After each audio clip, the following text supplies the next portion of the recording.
What's good? What's good? Trust the process, fam. Welcome to Trust the Reaction. And today we're going to be watching a video of the kid who stole $230 million in crypto. Yo, this man did it big. He did it big. I probably would have did it if I was his age, cap.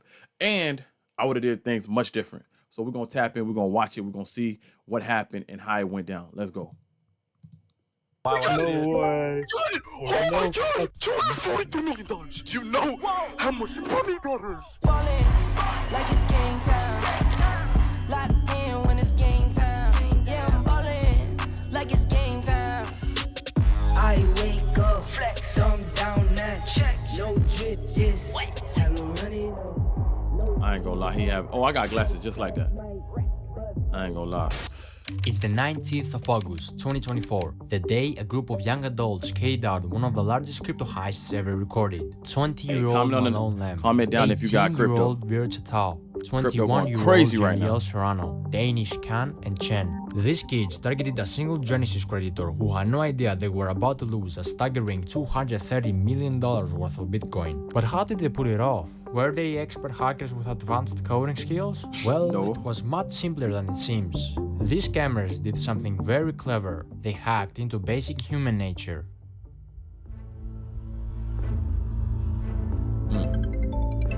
It all began with a phone call, a seemingly harmless contact from Google support. But this call wasn't from Google at all. And that's the thing too. Like even me, the other day I almost got scammed for my crypto. I did some editing. I went to the store, and when I was at the store, I kept getting messages on my phone saying, "Hey, Coinbase, request for password change, Binance request for Binance." Man, I'm sitting in the car. I'm like, why am I getting this? I'm like, oh crap, I'm getting hacked. So I run back to my room. Man, my computer monitors were on. I left it on, but they were on a page where they can view my screen. They were like, man, I had to change my credit card information. So it's really real out here. Using a spoof number, Virgil Tao, also known as Wiz, convinced the victim that their personal accounts had been compromised. With his false sense of urgency, he gained access to the victim's Gmail and iCloud, where he gathered key security information. Another call followed, this time from Danielle Serrano, aka Box, claiming to be a representative from Gemini, the crypto exchange the victim used. The victim was tricked into believing their account was under attack. Under pressure and convinced they needed to act fast, the victim reset their two-factor authentication settings, giving the thieves the access they needed to take control of the Gemini account, quickly sending funds to a compromised wallet. The situation was spiraling, but the victim had no idea. When he was asked to use AnyDesk, a remote access software, it seemed like another step in securing their assets, but in reality, it was the final blow. As the victim unknowingly shared the screen, the private keys to their Bitcoin wallet were exposed, and in just a few clicks, the digital fortune was transferred into the hands of the thieves. Money gone, money gone, money gone. No f***ing way. I see it, bro. It's on the blockchain. It's on the blockchain, bro. No way. Oh my god! Oh my god! In a private video, they recorded the live reactions to the successful transfer be of real. 4,064. Like a part of me feel happy for the kids because like they, they pull something big off, and the other part of me feels terrible because it's like you don't know what investing, like how much work that person had to do and what they had to put in to get that. You know what I'm saying? Probably life savings and no vacations and hard work to get that crypto. Nobody believed in them, and they believed in themselves, and they got the crypto, and now it was just stolen by these kids, man. 4 bitcoins valued at over $230 million at the time, clearly excited as they watched the millions flow into their wallets. How did they manage to pull off such a heist? How could someone with that much wealth be deceived so easily? And why will they record themselves in the act of committing such a massive crime? These are questions that might never be fully answered, but one thing was clear: the money was now in the hands of the criminals, and they knew their work wasn't done yet. Exactly 17 minutes after, they quickly set about laundering the money. To make it harder for authorities to track the stolen crypto, they split the Bitcoin into smaller amounts and transferred it across 15 different exchanges, a common tactic known as pill chains. The idea was to break the large transactions into smaller ones, making them harder to trace. Bitcoin was swapped for Litecoin, Litecoin was swapped for Ethereum, and Ethereum was swapped for Monero. The process took several days, with constant swapping between different currencies and exchanges, further obscuring the trail. Head to the top right, the settings bar. Settings? No, not that. That's crazy Like the work. swap settings. Like this is really, what's that show Set on Netflix? custom Heist recipient. or something like that. They really No, did it. bro. Though. What the hell? Do 998. Alright, bro, you're so horrible. You can't. Bro, I'm clearly busy, Caleb. Planning a heist. Soon enough, all the stolen money was now clean money, ready to be spent, and the criminals didn't hold back. The day before the heist even took place, they were already planning on how to spend their fortune, sharing links with each other on Telegram of expensive luxury clothes they wanted to purchase, from brands like Louis Vuitton, Givenchy, and Philippe Plein. While most of the crew chose to play it safe, keeping a low profile and resisting the temptation to splurge, one man couldn't help but stand out. His name? Malone Lamb. Ballin', like it's game time. Hey. Locked in when it's game time. Yeah, I'm ballin'.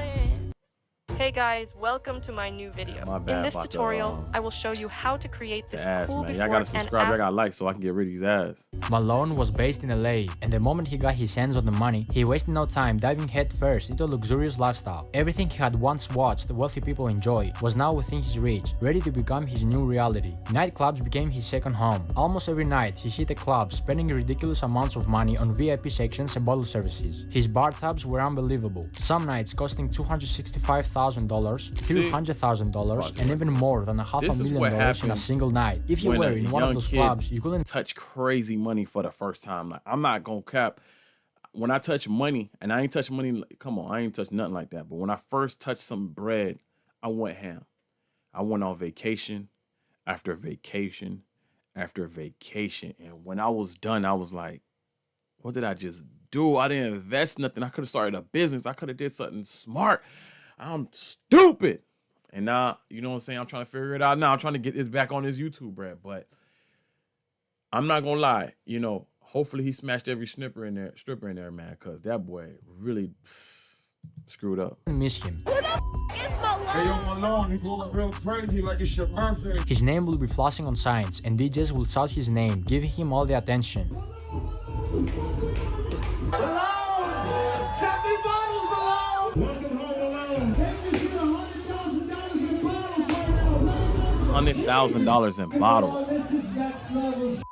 Malone, you're not stopping tonight, right? He quickly became everyone's favorite, because whenever he was around, everyone got to drink for free. He threw around cash like it was nothing, and one time he even handed a DJ a massive 6-liter bottle of Golden Ace of Spades champagne, which could cost anywhere from $25,000 to $60,000. Wow. Another time he tipped a DJ $2,000 and had all the unopened bottles in the club sent straight to his house. He even tipped me $2,000. When I tell you the amount of bottles he sent me that I took home, brand new, everything sealed, brand new. But as fun as LA was, it still didn't feel like enough. He craved more attention, more luxury, more extravagance. So what did he do? He chartered a private jet to Miami. There, he took his spending to a whole new level. In Miami, Malone settled in a waterfront mansion. This place Nice wasn't Star just any Island. house. It was a $10.5 million estate with a $62,000 a month rental price tag. This mansion was massive, covering over 8,500 square feet, with 25-feet ceilings, 10 bedrooms, and a huge pool with a jacuzzi. It had 2 big front gates and a garage with a spacious driveway. I'm gonna put y'all on game. If you gonna do something like this, you need to make sure that you can clean that money and make it look clean. Instead of him focusing on like stunting, having a great time, he should have took that money and bought some like freaking laundry mats, a couple of them, 5 of them, and you know what I'm saying, like get the money from, like, let's just say he was like, oh, I'm a forex trader, I made this money, and let me pay some taxes and let me get the dirty, you know, let me get the money and clean it up through some fake businesses. This man just said, you know what, bump it. I'm avoiding that. I'm gonna buy me a house. I'm gonna buy me this. I'm gonna buy me that. Man, wildin'. That was later filled with expensive supercars and luxury vehicles. Malone bought a black Mansory SF90, a white That's what you Lamborghini gotta Urus, do. a fully That's kitted what you out gotta white do. Mansory That's Lamborghini what you gotta Urus do. with baby blue interior, a matte black Lamborghini Revuelto, the new Porsche 911 GT3 RS, the new Ferrari SUV in black, 2 Mercedes-Benz G-Class, 1 in grey, 1 wrapped with matte black camo, a convertible matte black and pink Rolls-Royce Dawn, a blue BMW M4, another Lamborghini Revuelto in matte grey, a blue Lamborghini Urus, If you're gonna go stupid, this is how you do it. an all-white wide-body kit Lamborghini Aventador SVJ with Malone's name written on the bottom of the door, a matte black Ferrari 812 Superfast, another Lamborghini Aventador SVJ in blue, a pink Urus, which Malone originally bought as a gift for his ex-girlfriend to try to get her back, but got rejected again. I ain't gonna lie. He said, I got you a present. We'll call it an early birthday gift. A thank you gift. Appreciate you so much. heart, I'm taking once again. I'm not gonna lie. If a chick don't want you after you try to give her a Lamborghini, I ain't gonna lie, man. You ain't got no risk. Something definitely wrong with you. A fully black carbon fiber McLaren 765 LT, a blue Pagani Huayra, and many more cars. If you didn't realize it by now, Malone was always rolling with fashion. He rocked high-end designer pieces like Louis Vuitton and Givenchy. His style was expensive, with the most expensive piece of clothing being the Moncler Maya 70 by Paul Manges jacket, which alone cost $50,000 or more. But after all this wasted money on clubs and cars, Malone finally decided to invest his money in timeless pieces that would hold a value over time, like this Cuban link chain bracelet filled with diamonds, a Rachel Millie covered in diamonds, and a diamond ring for each one of his fingers. One Rachel Millie wasn't enough, of course, so he bought multiple. Even his glasses had diamonds. Yo, don't take no video. Malone wasn't just a millionaire obsessed with himself. He had a generous side, often using his wealth to give back to others in need. He bought 5 Birkin bags and gave them away to random girls at the club. One of these lucky ladies was a model named Olivia Allen. Guys, I can't even make this up when I say that I just woke up to a Birkin in my bedroom because a man gave it to me in the club last night.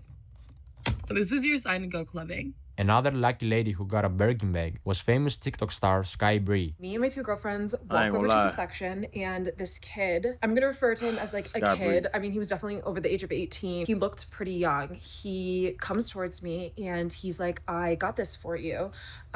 She ended up saying she didn't like it. It's beautiful, but to be honest, it's not really my style. While Malone was busy making his name known, flaunting his wealth at every turn, he was also drawing the wrong kind of attention. His outrageous spending, paired with his desire to be noticed, made it easier for authorities and blockchain experts to track him down. Investigators, including prominent figures like Zach XPT, were closely watching the flow of the stolen funds, tracing each move as he splurged on cars, clubs, and luxury items. The more he spent, the more obvious it became that his newfound fortune was linked to the heist, and soon enough, the walls started closing in.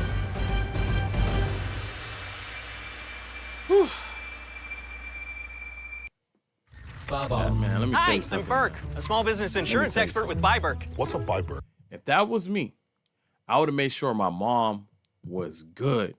I would have made sure my mom's house was paid for. I would have made sure that she was taken care of. I would have made sure that until the day she died, my dad, my mom, my brother, my sister wouldn't have to worry about anything. This dude just said, you know what? Forget my peoples. I'm about to ball out. Crazy. Malone thought he was untouchable, but behind the scenes, law enforcement and experts like Zach XPT were already connecting the dots. Through his flashy spending, investigators tracked large transactions linked to the stolen Bitcoin, using blockchain analysis to map out the movement of funds. What's more, both Box and Wiz slipped up during the process of laundering the funds. On several occasions, they accidentally leaked the stolen funds with their personal assets. Wiz, for example, also leaked his full name during a screen recording, while Box reused deposit addresses, making it easier to trace the funds back to them. These mistakes, combined with recorded conversations, and that's what they messed up too. They actually recorded themselves doing the heist. So when, you know what I'm saying, the police were able to capture and get what they needed, the evidence was all in plain sight. They left the freaking cookie crumbs directly to them, and then it not even the cookie crumbs, the recording of the cookie crumbs being dropped. and digital footprints painted a clear picture of the criminal's activities. By mid-September 2024, the FBI and other authorities had gathered enough evidence to act. On the 19th of September, federal agents raided Malone's Miami mansion, where he was arrested, surrounded by all the luxuries he had bought with a stolen fortune. We hear boom, and we thought that was a shooting in the neighborhood, and we saw a lot of police. This was something that never happened in this neighborhood. Most of the time was a lot of party. It was party because I can hear from my house the music. It was a stark contrast. Malone, who had lived like a king for just a short while, was now being led away in handcuffs. Authorities were able to freeze over $9 million in stolen funds, with $500,000 already returned to the victim. However, a significant portion of the stolen money remains in cryptocurrency wallets. At the time of making this video, $21 million linked to Box is still sitting in one wallet, while Virtual, also known as Wiz, has around $39 million tied up to his account. Additionally, Thankfully, $4 million of Malone's funds remain untouched in another wallet. But what happened to everything else he bought? The cars, the clubs, the private jets, and all the flashy stuff. See, when a criminal buys luxury items, like cars, with stolen money and later gets arrested, the government steps in and seizes those assets through a process called asset forfeiture. This allows law enforcement to take control of anything purchased with illegally obtained funds, such as cars, houses, or expensive jewelry. Once these assets are seized, they are usually put up for auction. In many cases, dealerships or buyers, including the same dealer who originally sold the cars, can purchase them again, often at a lower price than they were initially sold for. The money made from these auctions then is used in a couple of ways. A portion of it will go toward compensating the victims of the crime, helping to recover some of the stolen funds, while another portion could be used to cover the cost of the investigation and legal proceedings. If the victim is lucky, he can get 50 to 65% back after the auction and administrative fees, the cut the investigators will get. However, in Malone's case, 3 of the cars he purchased, the Mandatory Lamborghini Urus, the Lamborghini Revuelto, and the Porsche 911 GT3 RS, were later transported to LA following his arrest. These cars were spotted by EFF Spot, a popular YouTuber who is known for his rare and expensive car spotting videos. In this particular video, both the Revuelto and the Porsche appeared with noticeable damage. The Revuelto had significant front-end damage, while the Porsche was dented in the rear, suggesting that the Revuelto had likely rear-ended the Porsche. This kind of damage will undoubtedly decrease the value of these cars when they go to auction, significantly reducing the amount the victim could recover. The same process will apply to the clothes, jewelry, watches, and designer glasses that Malone purchased. These luxury items. That's crazy word. Like, even if you were to have wanted to buy that Lambo, the insurance on a Lambo is crazy work. That's like, it's more than a mortgage. Items are likely to be seized by authorities and auctioned off as part of the asset recovery process. High-end watches, such as his Richard Mille pieces, are particularly valuable and could bring in significant amounts at auction. While designer clothes typically depreciate in value, Malone's expensive pieces will still hold enough worth to help recover the funds for the victim. As for the wild spending in clubs, that money is pretty much gone. When you blow $500,000 in a single night on bottle services and VIP sections, the clubs aren't held responsible for giving it back, especially if they had no clue the money was stolen. Same goes for the private jets. Those jet companies provided a legitimate service, so the money Malone spent on his flights is long gone. In conclusion, while most of the big ticket items can be seized and auctioned, much of what Malone spent on services, like clubs and private jets, is lost for good. This story isn't just about a major heist or the luxurious lifestyle Malone enjoyed for a brief moment. It's a lesson in greed, the dangers of showing off wealth that wasn't earned, and how quickly everything can come crashing down. Despite all the money spent, the nights out, and the flashy purchases, Malone's dream life was built on stolen funds, and it was only a matter of time before it fell apart. Authorities might recover some of the stolen money, but the damage done to the victim and the recklessness of Malone's spending spree are a reminder of how easily things can slip away. For Malone and his friends, what started as a wild ride of lavishness ended in arrests and their names tied to one of the biggest crypto crimes in history. In the end, this heist shows us that no matter how clever the crime or how big the payout, the law always catches up, and the price they paid was far greater than the short-lived luxury they enjoyed.